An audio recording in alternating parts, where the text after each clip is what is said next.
জয় যিশু। প্রথম পাঠ স্যামুয়েলের প্রথম গ্রন্থ হতে বাণী পাঠ।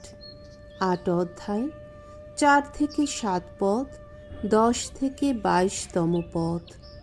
স্যামুয়েলের কথা উপেক্ষা করে ইসরায়েলীয়রা চাইল একজনকে তাদের রাজা করা হোক। একদিন ইসরায়েলের প্রবীণেরা সবাই মিলে রামা নগরে এসে স্যামুয়েলের সঙ্গে দেখা করলেন। তারা তাকে বললেন, আপনার তো এখন বেশ বয়স হয়েছে, আর আপনার ছেলেরা তো আপনার দেখানো পথে চলছেও না।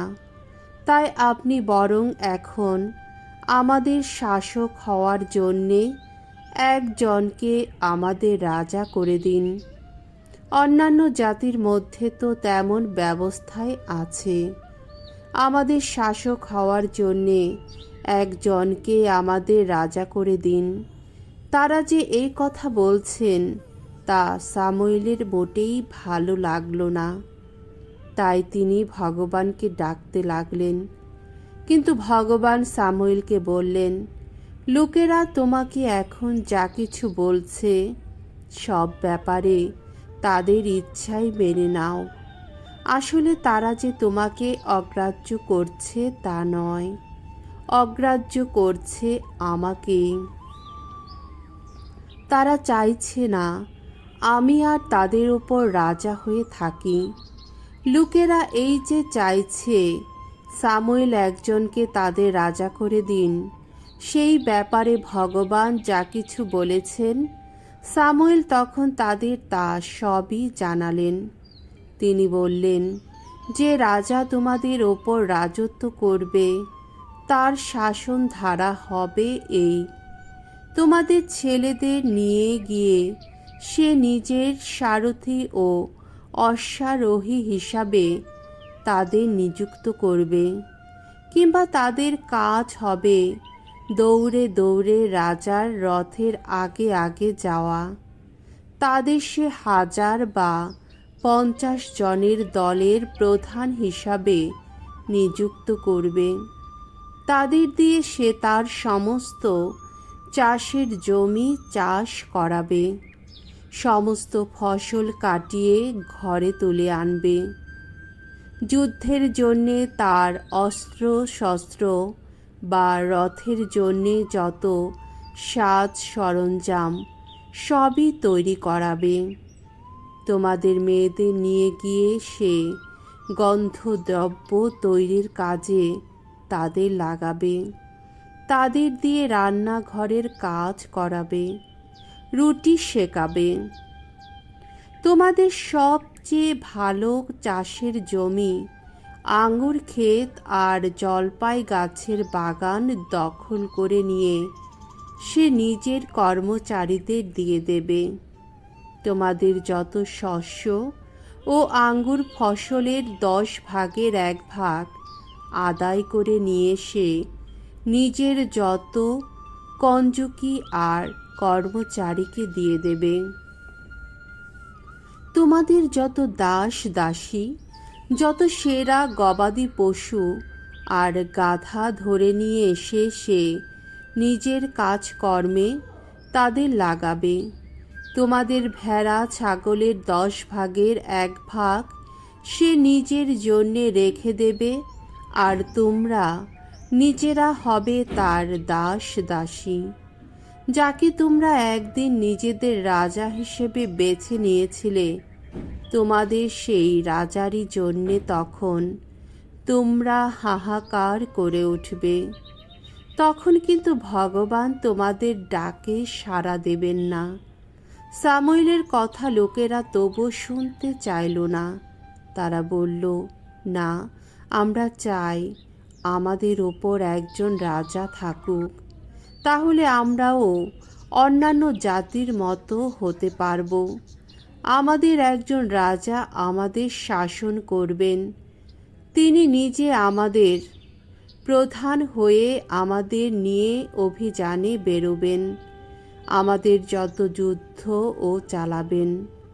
লোকদের এই সব কথা শুনে স্যামুয়েল সবই ভগবানকে জানালেন। তখন ভগবান স্যামুয়েলকে বললেন, ওদের ইচ্ছা বরং মেনেই নাও, একজনকে ওদের রাজা করে দাও। প্রভুর বাণী। ঈশ্বরকে ধন্যবাদ। সাম সঙ্গীত 89, 15 থেকে 18তম পদ। ধো, হে ভগবান, চিরদিন আমি গেয়ে যাব তোমার করুণা গাথা। ওগো ভগবান, তোমার যথারীতি জয়ধ্বনি তুলতে পারে যারা, ধন্য ধন্য তারা। তোমার সান্নিধ্যের আলোকেই তাদের জীবন যাপন। তোমার নামটি জপ করে আনন্দিত থাকে তারা সারাদিন ধরে। তোমার ধর্মময়তার কথা ভেবে উদ্দীপিত হয়ে ওঠে তাদের অন্তর। তুমি তাদের শক্তি, গৌরব তাদের।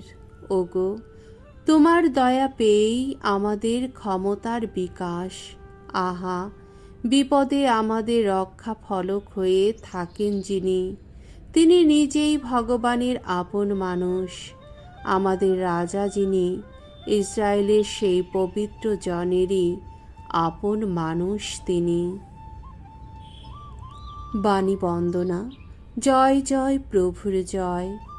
এক মহাপ্রবক্তা দেখা দিয়েছেন আমাদের মাঝখানে।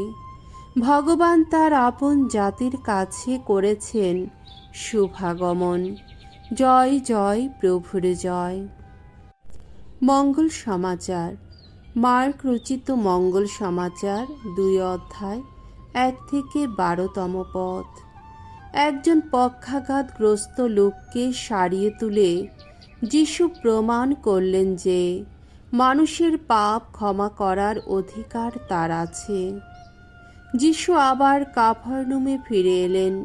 লোকে শুনতে পেল তিনি এখন বাড়িতেই আছেন। সেখানে এত লোক এসে জমা হলো যে দরজার সামনেও আর কোনো জায়গা রইল না। যিশু তাদের কাছে ঐশ বাণী প্রচার করছেন। সেই সময় একদল লোক সেখানে এসে উপস্থিত হলো। তারা একজন পক্ষাঘাতগ্রস্ত মানুষকে তার কাছে নিয়ে আসছিল। 4 জন লোক তাকে বয়ে আনছিল। ভিড়ের জন্যে তারা যিশুর কাছে তাকে নিয়ে যেতে পারল না। তাই তিনি যেখানে ছিলেন সেই জায়গার ওপরের ছাদটা তারা খুলে ফেলল এবং একটা গর্ত করার পর মাদুরে শুয়ে থাকা পক্ষাঘাতগ্রস্ত লোকটিকে তারা সেই ঘরের মধ্যে নামিয়ে দিল। তার প্রতি তাদের এমন বিশ্বাস দেখে যিশু পক্ষাঘাতগ্রস্ত লোকটিকে বললেন, বৎস, তোমার পাপ ক্ষমা করা হলো। কয়েকজন শাস্ত্রী সেখানে বসেছিলেন। তারা মনে মনে ভাবতে লাগলেন, লোকটা অমন কথা বলছে কেন? ও যে ঈশ্বর নিন্দা করছে। একমাত্র ঈশ্বর ছাড়া আর কেই বা পাপ ক্ষমা করতে পারে? তারা যে মনে মনে এসব চিন্তা করছেন, যিশুর তো তা আর বুঝতে দেরি হলো না। তাই তিনি তাদের বললেন, আপনারা মনে মনে ওসব কথা ভাবছেন কেন? এই পক্ষাঘাতগ্রস্ত লোকটিকে কোনটা বলা সহজ? তোমার পাপ ক্ষমা করা হলো, না ওঠো, তোমার মাদুর তুলে নাও আর হেঁটে বেড়াও? বেশ, পৃথিবীতে পাপ ক্ষমা করার অধিকার যে মানবপুত্রের আছে, আপনারা যাতে তা বুঝতে পারেন, তিনি তখন পক্ষাঘাতগ্রস্ত লোকটিকে বললেন, আমি তোমাকে বলছি, ওঠো, তোমার মাদুর তুলে নাও আর ঘরে যাও। সে উঠে দাঁড়ালো আর তখনই সকলের সামনে মাদুর তুলে নিয়ে সেখান থেকে চলে গেল। তা দেখে উপস্থিত সকলে স্তম্ভিত হলো এবং ঈশ্বরের বন্দনা করে বলতে লাগলো, এই রকম কোনো কিছুই আমরা কখনো দেখিনি। প্রভুর মঙ্গলময় বাণী। খ্রিস্ট প্রভু তোমার প্রশংসা হোক।